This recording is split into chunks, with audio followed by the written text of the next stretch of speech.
सावधान, कोई है जो आपके फोन पर ताक लगाए बैठा है। अगर समय रहते आपने एक्शन नहीं लिया तो आपका फोन हो सकता है हैक। गूगल प्ले स्टोर पर कई ऐसी ऐप्स लगातार पाई जा रही हैं जो यूजर्स का डाटा चुराने का काम करती हैं या फिर उनके साथ फ्रॉड करने में माहिर होती हैं।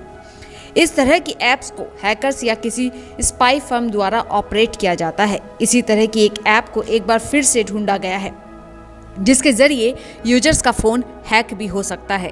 दरअसल cyber security firm trend micro ने लोकप्रिय फाइल शेयरिंग एंड्रॉयड ऐप में कुछ कमियां ढूंढी है। ऐसे में सिक्योरिटी फर्म की तरह से ये सलाह दी जा रही है कि इस ऐप को शेयर करना बंद कर दिया जाएगा जब तक इस ऐप के सिक्योरिटी मुद्दों को सुलझा नहीं लिया जाता है। ट्रेंड माइक्रो के मुताबिक इस ऐप में पाई गई कमियों का दुरुपयोग कर यूजर्स के संवेदनशील डाटा को लीक किया जा सकता है। आपको बता दें कि यह ऐप अलग अलग फाइल्स को डाउनलोड और ट्रांसफर करने की अनुमति देती है।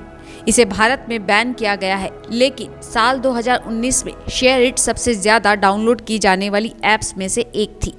इसका सीधा मतलब यह है कि लाखों लोगों का डाटा खतरे में हो सकता है। ट्रेंड माइक्रो के एक सिक्योरिटी रिसर्चर ने हमने शेयरइट में कई कमियों को ढूंढा है। यह यूजर्स के संवेदनशील डाटा को लीक करने और मालवेयर से प्रभावित कोड या ऐप का इस्तेमाल कर मनमाने कोड को एग्जीक्यूट करने के लिए कमियों का दुरुपयोग कर सकता है। ट्रेंड माइक्रो ने इस बात की जानकारी गूगल को दे दी है।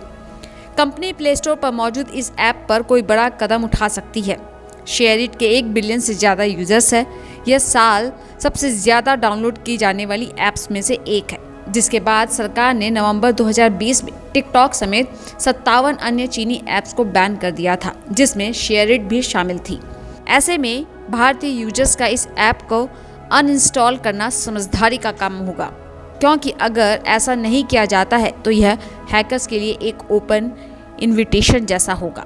शेयरइट के विकल्पों में आईफोन के लिए एयर ड्रॉप, एंड्रॉयड फोन पर वाईफाई डायरेक्ट, फाइल्स गो जैसे कई अन्य शामिल हैं। ट्रेंड माइक्रो ने कहा है कि शेयरइट को इस मामले की सूचना दे दी गई है, लेकिन अब तक इस पर कोई प्रतिक्रिया नहीं मिली है। इस रिपोर्ट का खुलासा रिसर्च से 3 महीने बाद किया गया है, क्योंकि कई यूजर्स इससे प्रभावित हो सकते हैं। हैकर्स इस ऐप के जरिए यूजर्स के निजी और सेंसिटिव डाटा को चुरा सकते हैं। इस ऐप में इस तरह के हमले आसानी से पता नहीं लगाए जा सकते। इसलिए अगर आपके किसी भी फ़ोन में यह ऐप है तो आपको यही सलाह दी जाती है कि जल्द से जल्द इस ऐप को अनइंस्टॉल कर दें, वरना आपका डाटा किसी गलत लोगों के हाथों में जा सकता है। टीम